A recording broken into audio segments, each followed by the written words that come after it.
Bonjour Cyril Lacarrière. Bonjour Philippe Vandel, bonjour à toutes, bonjour à tous. J'entends avec sourire que vous êtes heureux d'être déconfiné. Place à ce journal des médias. Cyril, qu'avez-vous au menu ce matin ? Philippe, ce matin, un journal un peu particulier. En ce premier jour de déconfinement des Français, je vous propose de nous intéresser à un des acteurs majeurs de cette crise sanitaire côté médias, les chaînes info. Quels enseignements, quels moments à retenir ? C'est au sommaire du journal des médias de ce lundi 11 mai. Mais on commence comme chaque jour avec les audiences. Qu'est-ce que les Français ont regardé à la télé ce week-end et d'abord hier soir ? Les Français n'ont pas laissé bébé dans un coin. Ils ont regardé Dirty Dancing. Près de 5 400 000 téléspectateurs étaient hier soir devant TF1. France 3 suit la marche avec son commissaire Dupin, regardé par près de 4 300 000 téléspectateurs. Et ce cher commissaire allemand fait donc mieux que Tom Cruise. L'agent Hunt doit lui se contenter de la 3e place du podium. Mission Impossible Protocole Fantôme a été suivi par 4 250 000 Français sur France 2.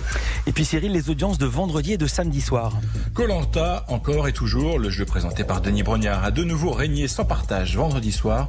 Près de 6 600 000 Français ont regardé TF1. C'est plus de 27% de part d'audience. Un score très important, même si en baisse par rapport à la semaine dernière. Un peu moins de 500 000 téléspectateurs avaient déserté TF1 pour ce 11e épisode de la saison. Quant à samedi, comme la semaine dernière, France 3 garde la main. La rediffusion de son téléfilm Le Pont du Diable est très large leader. 5,5 millions de téléspectateurs étaient devant la chaîne numéro 3. C'est 23% de part d'audience. Culture Média. Cyril, on commence maintenant ce journal des médias et vous l'avez dit, un journal un peu particulier aujourd'hui puisque en ce jour de début de confinement, vous avez décidé de le consacrer à l'un des acteurs majeurs de cette crise sanitaire, les chaînes d'infos continues. Un jour de début de déconfinement, Philippe. Ne nous reconfinez pas tout de suite. Ah oui, le déconfinement, vous avez raison. Mais enfin, tout le monde avait compris. C'est le 11 mai, tout le monde a compris. Jamais les audiences des chaînes info françaises n'avaient atteint de tels niveaux. BFM TV s'est même installé 2 mois de suite 5e chaîne de France. En avril, ex-aequo avec France 5. Mais BFM n'est pas la seule. LCI a également battu son record d'audience. Quant à CNews, évidemment, elle n'a pas dépassé ce que iTélé avait pu réaliser en son temps. Mais la chaîne du groupe Canal a elle aussi été nettement plus regardée que d'ordinaire. Alors, pour faire un bilan de ces 2 mois de confinement, nous avons joint les 4 patrons des chaînes info, j'ai inclus évidemment France Info, en leur soumettant à chacun les mêmes questions. Et la première, c'est quel enseignement tirer de cette période hors du commun que nous venons de vivre ? Et vous allez voir, les points de vue varient. On commence avec Fabien Lamias, le directeur général délégué de LCI. Cette soif et cet appétit d'information s'est tourné très majoritairement et massivement vers les médias traditionnels. Et alors qu'on avait beaucoup glosé sur le lien qui s'était, on va dire, distendu entre les Français et l'information et les médias traditionnels, censément au profit des réseaux sociaux, d'Internet, etc.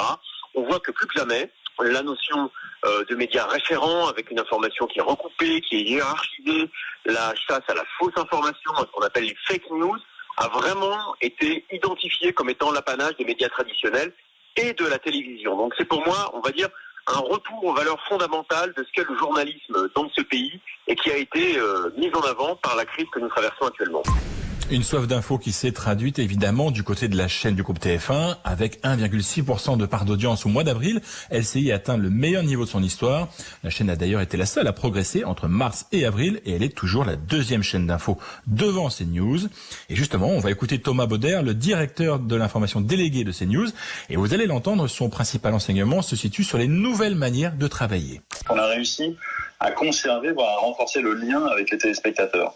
Et notamment avec ce système qu'on avait mis en place à CNews avant le confinement et avant la pandémie, qui est un système de communication FaceTime et qui a permis en fait à la fois d'avoir la possibilité d'interroger les gens directement chez eux, alors, de tous ceux qui étaient confinés, mais aussi des Françaises et des Français qui nous ont fait part de leur expérience, de leurs espoirs, de leur découragement, de leurs émotions, avec ce système de FaceTime, puisque tout le monde aujourd'hui, quasiment tout le monde a une caméra ou accès à une caméra domestique.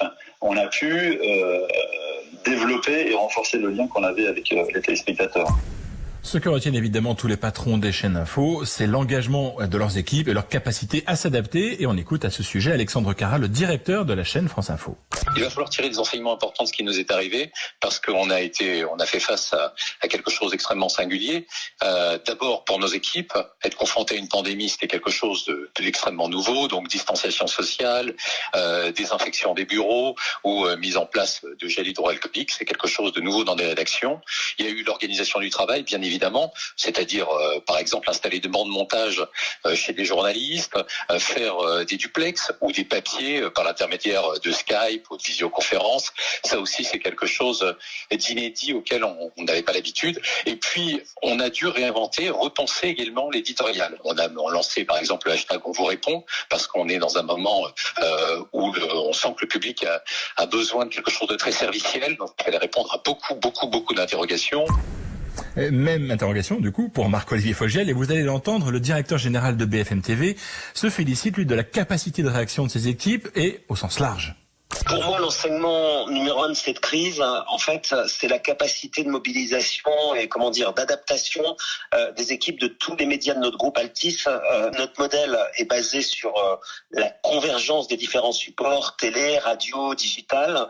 Et c'est tout ça qui nous a permis d'avoir une grande capacité pendant ces 55 jours pour couvrir cette crise inédite dans des conditions de travail pas toujours simples. Donc ce moment assez incroyable, ça a d'une certaine manière resserré encore plus les liens, fédéré un peu plus les énergies et permis aux différentes antennes du groupe d'avoir cette entre guillemets efficacité pour produire de l'information.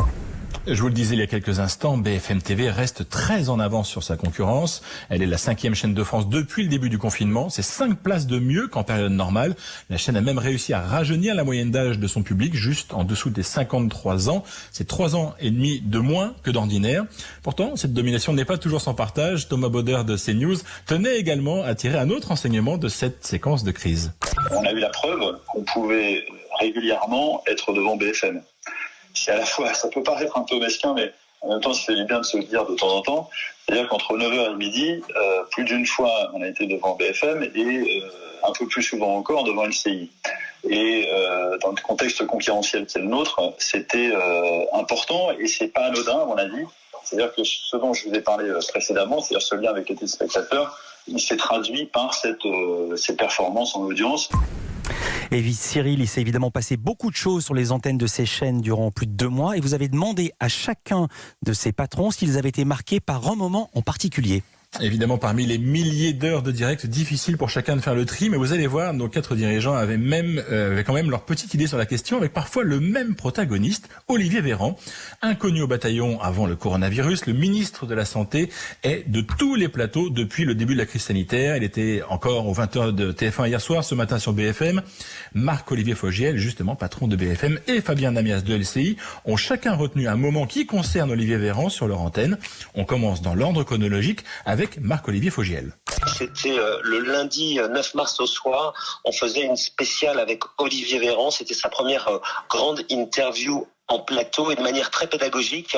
Il fait un dessin en forme de cloche et il explique avec ce dessin qui a derrière beaucoup été repris comment en fait il fallait freiner l'épidémie. On était à 1 semaine du confinement, personne n'imaginait encore la suite du scénario et ce tout jeune ministre de la Santé, de façon extrêmement pragmatique et précis, fait ce dessin très compréhensible pour tout le monde et ça a été un moment, je trouve, clé en fait de toute cette crise, ce moment assez simple de télévision, très clair et qui a permis à tout le monde de prendre conscience de ce à quoi on était confronté. Une courbe qui va en effet beaucoup faire parler d'elle. Nous sommes le 9 avril et 2 jours plus tard, Olivier Véran est cette fois sur LCI dans la grande confrontation présentée par David Pujadas. Fabien Namias nous raconte. Il y a un moment parmi les très nombreux qu'on a traversé depuis un peu plus de 2 mois qui m'a beaucoup frappé avec les équipes de LCI, c'est la soirée du 11 mars. Nous avons proposé au ministre de la Santé, Olivier Véran, d'être au milieu d'un certain nombre d'interlocuteurs, des médecins, des épidémiologistes, des Français de toutes catégories. Il s'est exprimé sur l'épidémie et on l'a vu à un moment pris à partie, avec respect, mais néanmoins pris à partie par un infectiologue célèbre, le professeur Combe, en l'espèce de la pitié, qui a dit « Mais attendez, on se dirige vers une catastrophe potentielle. S'il n'y a pas de réaction, nous serons dans une situation bien pire que ce que connaît l'Italie. » Nous étions le 11 mars, et finalement, c'est ce soir-là que s'est nouée la dramaturgie et finalement tout l'enjeu, toute l'intensité qui s'est nouée autour du coronavirus et qui en quelque sorte a annoncé le confinement qui allait suivre. Ça pour moi était un moment essentiel dans cette période et même dans l'histoire de LCI. Une soirée importante effectivement pour LCI. Ce soir-là, elle réunit 450 000 téléspectateurs de moyenne et se classe en tête des chaînes d'infos. Plus qu'un moment en particulier, le directeur de France Info, Alexandre Carat, veut lui souligner l'importance d'une personne. Et non, il ne s'agit pas d'Olivier Véran. Ce qui m'a particulièrement marqué, c'est Arnaud Miguet. Nous étions les seuls à avoir un correspondant à Wuhan au moment où l'épidémie se développait là-bas. Et Arnaud Miguet apparaît à la télé comme ça, seul, avec son masque, en essayant de nous alerter un peu de ce qui est en train de se passer en Chine. Et j'ai l'impression que nous sommes restés sourds, tous autant que nous sommes, pendant des jours et des jours, à l'information, à l'alerte qu'il nous donnait. Et tout d'un coup, Arnaud Miguet, seul là-bas, confiné, avec son masque, nous rattrape. Thomas Bauder a lui aussi choisi de ne pas forcément retenir une séquence de son antenne. Le directeur délégué de CNews a tenu à souligner au contraire l'importance d'un membre de sa chaîne. Il y a un truc que je retiens, c'est la présence formidable, plus que formidable, extraordinaire de Brigitte Millot. Ça fait 55 jours qu'elle est à l'antenne. Elle n'a pas pris une journée de repos, comme la plupart des soignants de France qui sont sur le front depuis le début. Alors toute proportion gardée, elle n'est pas dans un hôpital, elle est dans une rédaction, elle est sur un plateau. Mais elle est là le matin, elle est là le midi, elle est là le soir, elle est là le week-end. C'est pas une révélation parce que on savait déjà quelle femme c'était, mais depuis le début du confinement, elle a quand même créé quelque chose. Ça a été notre point fixe, notre pivot dans la tempête. Un pivot et place maintenant à la séquence déconfinement. Merci beaucoup Cyril Lacarrière. On vous retrouve demain pour un nouveau journal des médias. Culture Média continue